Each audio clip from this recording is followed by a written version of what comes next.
नमस्ते जी, welcome back to my channel. So कैसे हो आप सब। तो आज इस वीडियो में मैं डिस्कस करने वाली हूँ MEG 08 means new literature in English के most important and most expected questions जो कि आपके upcoming examination point of view से इंपॉर्टेंट रहने वाले हैं।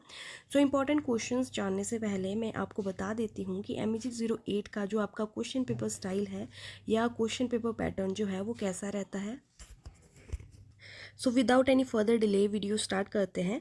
तो आपका ये जो एग्ज़ाम है ये 100 मार्क्स का टोटल रहता है। आपको हर ब्लॉक से ऑलमोस्ट क्वेश्चंस पूछे ही जाते हैं। आपको टोटल जो है वो 8 क्वेश्चंस पूछे होते हैं and as per your preference आपको कोई भी 5 क्वेश्चंस जो है वो अटैम्प्ट करने होते हैं।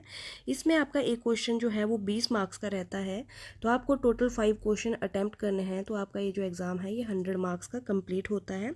एंड मैं आपको बता दूं कि 20 मार्क्स के लिए आपको आपका हर क्वेश्चन जो है वो एटलीस्ट 600 वर्ड्स में जो है वो लिखना होता है।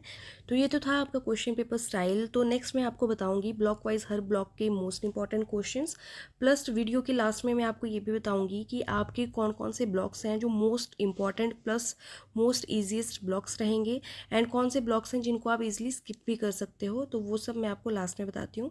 पहले देख लेते हैं आपके ब्लॉक वाइज हर ब्लॉक के मोस्ट इंपॉर्टेंट क्वेश्चंस। तो MEG 08 का जो आपका फर्स्ट ब्लॉक है उसका टाइटल है इंट्रोडक्शन।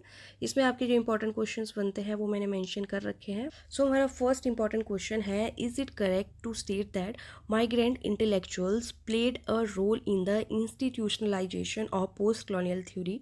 डिस्कस। सेकेंड क्वेश्चन है, Africa at a point in time was referred to as the dark continent. What do you think are the implications of the term dark in this context? Third question है, can the term new literatures be critiqued? Discuss.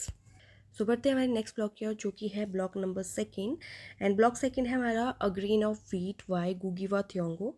First question है, would you agree that the complex reality of modern Kenya is captured successfully by गुगिवा Thiong'o in a grain of wheat? Second question है, would you consider a grain of wheat to be a resistance novel? Elaborate. And third question है, comment on the title a grain of wheat. आपके तीनों ही question ये important रहेंगे। And हाँ, आपको एक चीज़ और क्लियर कर दूं कि MEG 08 के जितने भी आपके ब्लॉग्स हैं ऑलमोस्ट मैंने सब पे वीडियो ऑलरेडी बना रखी है। पर वीडियो आपको लिंक देना बहुत ज़्यादा डिफिकल्ट हो जाएगा, इसलिए MEG 08 की जो प्लेलिस्ट है उसका लिंक मैं आपको डिस्क्रिप्शन बॉक्स में दे दूँगी ताकि आपको सारी वीडियोज़ एक साथ एक ही जगह पे अवेलेबल हो जाएँ। तो जिसको भी MEG 08 के ब्लॉग्स की जो आपके वर्क्स हैं इनकी वीडियोज़ देखनी होगी तो जाकर डिस्क्रिप्शन बॉक्स में प्लेलिस्ट को चेक कर सकते हैं। सो देख लेते हैं हमारा अगला ब्लॉक जो कि है block third, a dance of forests by Wole Soyinka. First question है, does Soyinka make a political statement in a dance of the forest? If yes, what sort of a statement is it? Elaborate. Second question है, how is Wole Soyinka a dance of forest a departure from western dramatic tradition and convention? Third question है, what is the significance of the play within the play in Wole Soyinka's a dance of the forest? So हमारा जो अगला block है वो है block fourth, Bapsi Sidhwa ice candy man. First question जो यहाँ से बनता है, examine ice candy man as reflecting Parsi identity.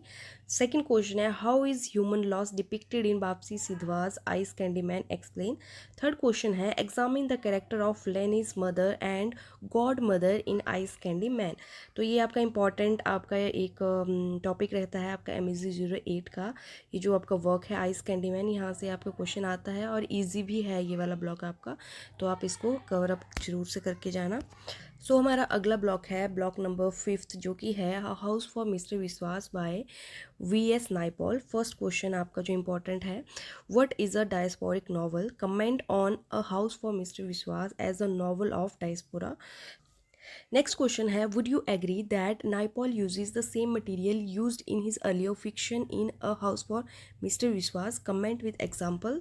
And third question है, critically examine the manner in which irony and humor are used in A House for Mr. Vishwas. तो ये जो आपका वर्क है हाउस फॉर मिस्टर विश्वास, इसके ऊपर भी मैंने वीडियो डाल रखी है। वीडियो का लिंक आपको डिस्क्रिप्शन बॉक्स में जो मैं आपको प्लेलिस्ट दूंगी उसमें मिल जाएगा। सो हमारा अगला ब्लॉक है block number 6, Caribbean poetry, Derek Walcott and Edward Brathwaite. First question है, trace the influence of calypso in Derek Walcott's poetry. Second है, is Caribbean poetry reflect the regions colonial past? Give examples in support of your answer. So बढ़ते हैं हमारे next block की ओर, जो कि है block number 7, the solid mandala by Patrick White. First question है comment on Patrick White's characterisation on the solid mandala. Second question है examine the various dualities in the solid mandala. And third question है analyse the insider and outsider dynamics in the solid mandala. So हमारा next block है, जो कि हमारा last block है, the stone angel by Margaret Laurence. First question है does the past have any significance for Hagar Shipley in the stone angel. Second है the past has significance for Margaret Laurence, examine how Hagar Shipley tackles her past in the stone angel. तो ये दो question जो है वो same ही है, बस पूछने का तरीका आपका डिफरेंट है। एंड लास्ट हमारा इंपॉर्टेंट क्वेश्चन है highlight the main themes dealt with the stone angel. तो ये जो आपका एक क्वेश्चन है इसको पूछा डिफरेंट वे में है, सेकंड क्वेश्चन भी सेम ही है। तो ये आपका बहुत ही ज़्यादा इंपॉर्टेंट क्वेश्चन है, इसीलिए रैपिडली इसी के ऊपर आपका क्वेश्चन आता है, थोड़ा घुमा फिरा के डालता है आपका एग्जामिनर। तो आप इसको ज़रूर से करके जाना। तो ये तो थे हमारे ब्लॉक वाइज हर ब्लॉक के मोस्ट इंपॉर्टेंट क्वेश्चंस। तो अब मैं आपको बताऊंगी आपके MEG08 के most important plus most easiest आपके कौन कौन से ब्लॉक्स हैं, कौन कौन से ब्लॉक्स हैं जिनको आप स्किप भी कर सकते हो, क्योंकि जो बच्चे लास्ट मोमेंट पे पढ़ रहे होते हैं उनके पास इतना टाइम नहीं होता है कि वो पूरा सिलेबस कवर अप कर सकें। तो ये सजेशन सिर्फ उन्हीं बच्चों के लिए होते हैं जो लास्ट मोमेंट पे पढ़ रहे हैं, बहुत ही लिमिटेड सा पढ़ के जाना चाहते हैं। तो देख लेते हैं आपके कौन कौन से ब्लॉक्स हैं जो ईजी प्लस इंपॉर्टेंट हैं। अगर आप उतना भी करके जाओगे तो आपका ये एग्ज़ाम अच्छे से हो जाएगा। तो जैसे कि मैंने आपको क्वेश्चन पेपर स्टाइल के टाइम पे बताया था कि आपको टोटल 8 क्वेश्चंस दिए होते हैं, एंड आउट ऑफ 8 क्वेश्चंस जो हैं वो आपको 5 अटैम्प्ट करने होते हैं। तो आप देख सकते हो आपको ब्लॉक्स भी 8 ही हैं, यानी कि आपको हर ब्लॉक से एक एक क्वेश्चन आता ही आता है। तो कोई भी अगर आप 5 ब्लॉक्स करके जाओगे तो ये एग्ज़ाम आपका अच्छे से हो जाएगा। तो आपके ईजी ब्लॉक्स कौन कौन से हैं? एक है आपका block number 2 a grain of wheat, गुगीवा थ्योंगो ने जिसको लिखा है, यहाँ पे आर जो है वो आपका मिसिंग है। नेक्स्ट आपको जो करके जाना है जो कि आपका ईजी प्लस इंपॉर्टेंट है वो है ब्लॉक नंबर 4 वापसी सिधवा का आइस कैंडी मैन। उसके बाद आपको ब्लॉक 5 करके जाना है हाउस फॉर मिस्टर विश्वास VS नाइपॉल। एंड नेक्स्ट आपको करके जाना है ब्लॉक नंबर 8 जो कि है the stone angel Margaret Lawrence. अब ये तो आपके 4 ब्लॉक्स हो गए, ये तो आपको 100% करके ही जाना है क्योंकि ईजी एंड इंपॉर्टेंट ये है, क्योंकि ईजी पॉइंट ऑफ व्यू से मैंने आपको ये बता दिए।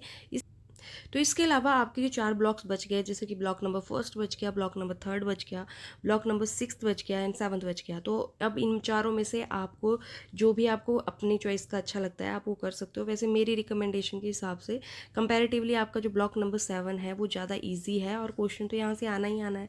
तो इसलिए अगर ईजी के पॉइंट ऑफ व्यू से देखें तो आप ब्लॉक नंबर 7 भी करके जा सकते हो।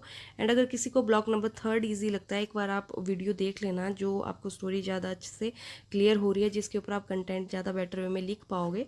इन दोनों में से आप कोई भी एक जो है अपनी चॉइस से कर लेना। तो